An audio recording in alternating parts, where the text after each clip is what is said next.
എല്ലാവർക്കും നമസ്കാരം. വിവേക ചൂടാമണി തുടരുന്നു. ഇതിനു മുൻപ് പറഞ്ഞത് നവദ്വാരങ്ങളിൽ കൂടി പുറത്തേക്ക് വരുന്നതിൽ ഏതെങ്കിലും കൈകൊണ്ട് തൊടാൻ കൊള്ളാവുന്നതുണ്ടോ? അതോർത്താൽ പിന്നെ പരശരീരങ്ങൾ ഭോഗ്യവസ്തുക്കളായി തോന്നുമോ? നമ്മുടെ നവദ്വാരങ്ങളിൽ നിന്ന് വരുന്ന മാലിന്യങ്ങൾ കൈകൊണ്ട് പോലും തൊടാൻ അറയ്ക്കുന്നതാണ്. അങ്ങനെ ഇരിക്കെ അതിനെപ്പറ്റിയൊക്കെ ആലോചിച്ചാൽ ഈ പരശരീരങ്ങൾ, അതായത് പുരുഷന്മാരെ സംബന്ധിച്ചിടത്തോളം സ്ത്രീയുടെ ശരീരവും സ്ത്രീകളെ സംബന്ധിച്ചിടത്തോളം പുരുഷന്മാരുടെ ശരീരവും ഭോഗ്യവസ്തുവായി തോന്നുമോ എന്നായിരുന്നു മുമ്പ് കഴിഞ്ഞ ശ്ലോകത്തിൽ പറഞ്ഞത്. ഇനി വിരജ വിഷയവ്രാതാത് ദോഷദൃഷ്ട്യാ മുഹുർമുഹു സ്വലക്ഷ്യേ നിയതാവസ്ഥ മനസഃ ശമ ഉച്യതേ. വിഷയങ്ങളുടെ ദോഷങ്ങളെ വീണ്ടും വീണ്ടും കണ്ട്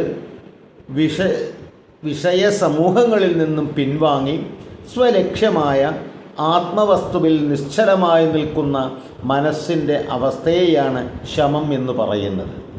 ഇത് സിദ്ധിനാഥ ആനന്ദസ്വാമികളാണ് ഇത് വിവർത്തനം ചെയ്തിട്ടുള്ളത്. കുറച്ച് കഠിനമായ ഭാഷാ പ്രയോഗങ്ങൾ, വളഞ്ഞ രീതിയിലുള്ള പ്രയോഗങ്ങളൊക്കെ ഇതിലുണ്ട്.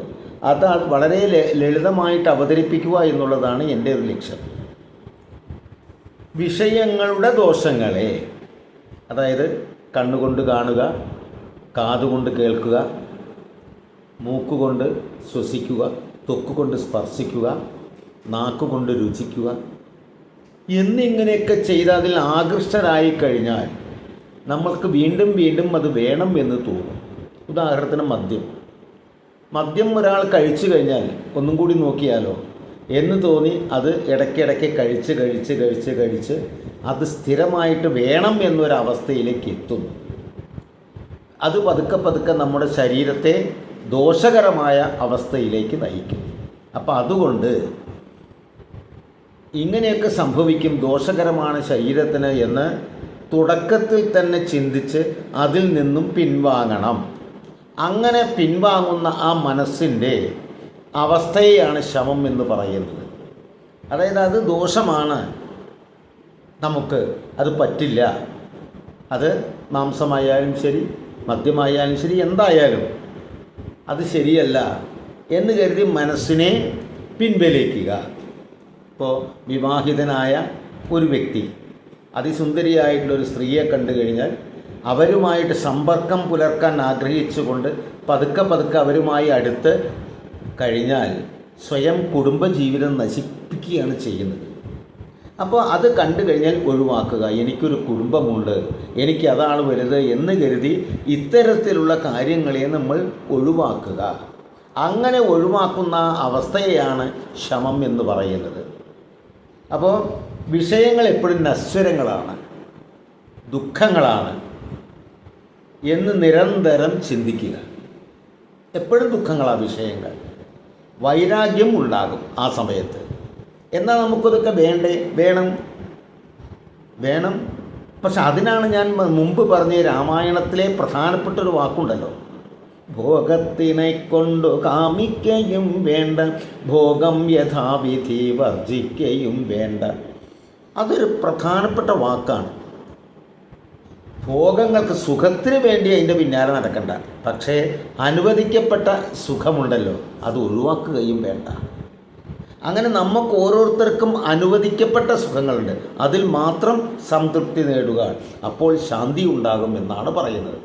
പിന്നെ പറയുന്നു, വിഷയേഭ്യഃ പരാവർത്യ സ്ഥാപനം സ്വസ്വഗോളകേ ഉഭയേഷാമിന്ദ്രിയാണാം സദമഃ പരികീർത്തിതഃ.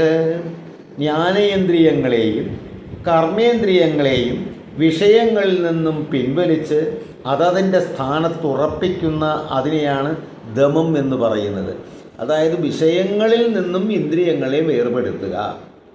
അതായത് ആകർഷണീയതയുള്ളൊരു വസ്തുവിനെ കണ്ടാൽ കാണാതിരിക്കാൻ പറ്റില്ല, കണ്ണുണ്ടല്ലോ. പക്ഷേ അതിൻ്റെ ഒരു ആകർഷണീയത ഉള്ളിലേക്ക് കടന്ന് അതിനോട് നമുക്കൊരു മോഹം വരാതെ സൂക്ഷിക്കണം. മനോഹരമായൊരു സാധനം കണ്ടു പക്ഷെ അത് തനിക്ക് വേണമെന്നും എന്നൊന്നും കരുതരുത്. കാണുന്നതിനെ കൊണ്ട് കുഴപ്പമില്ല, പക്ഷേ നമ്മളുടെ ജീവിതത്തിൽ അതിന് സ്ഥാനം കൊടുക്കരുത്. അങ്ങനെ വിഷയങ്ങളിൽ നിന്നും ഇന്ദ്രിയങ്ങളെ പിൻവലിക്കുന്ന അവസ്ഥയ്ക്കാണ് ദമം എന്ന് പറയുന്നത്. ഇവിടെ ഇന്ദ്രിയങ്ങളെ അശ്വങ്ങളായിട്ടും മനസ്സിനെ കടിഞ്ഞാണായിട്ടും കൽപ്പിക്കാം. ഈ പറയുന്നത് കഠോപനിഷത്തിലുള്ള ഒരു ശ്ലോകത്തിൻ്റെ വ്യാഖ്യാനമാണ്. കഠോപനിഷത്തിൽ പറയുന്നു, ആത്മാനം രഥിനം വേത്തി ശരീരം രഥമേവ ച ബുദ്ധിം തു സാരഥിം വേത്തി മനഃപ്രഗ്രഹമേവ ച ഇന്ദ്രിയാണി ഹയാനാഹു വിഷയാൻ തേഷു ഗോചരാൻ ആത്മേന്ദ്രിയ മനോബുദ്ധി ഭോക്തേത്യാഗോർമനീഷിനഃ. ശരീരരഥവർണ്ണനയാണ്.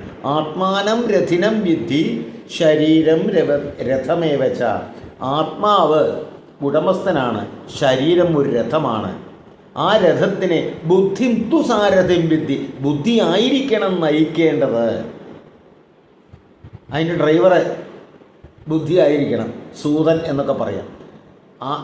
മനഃപ്രഗ്രഹമേവച്ച, മനസ്സായിരിക്കണം കടിഞ്ഞാൺ. ഇന്ദ്രിയാണി ഹയാനാഹു, ഇന്ദ്രിയങ്ങൾ കുതിരകളാണ്. വിഷയാൻ തേഷു ഗോചരൻ, വിഷയങ്ങളാണ് അവർക്ക് സഞ്ചരിക്കാനുള്ളത്. അപ്പോൾ നമ്മുടെ കൃഷ്ണനും അർജുനനും നിൽക്കുന്ന രഥത്തിൽ 5 കുതിരകളെ പൂട്ടിയ ഒരു രഥത്തിൽ നിൽക്കുന്ന ചില ചിത്രങ്ങൾ കാണാം. ചിലയിൽ 4 ഉള്ളൂ. എന്താ ഇതിന് കാരണം എന്ന് പലരും ചോദിക്കാറുണ്ട്. യുദ്ധത്തിൽ ശരിക്ക് പങ്കെടുത്തത് 4 എണ്ണമാണ്. എന്നാൽ ഈ 5 എന്ന് പറഞ്ഞാൽ ഈ ശരീരരഥവർണ്ണനയാണ്. ശരീരമാണ് രഥം. അതിൽ ആത്മാവിൻ്റെ സ്ഥാനത്ത് അർജുനൻ നിൽക്കുന്നു, ബുദ്ധിയുടെ സ്ഥാനത്ത് കൃഷ്ണൻ നിൽക്കുന്നു, കുതിരകളുടെ സ്ഥാനത്ത് ഇന്ദ്രിയങ്ങൾ നിൽക്കുന്നു.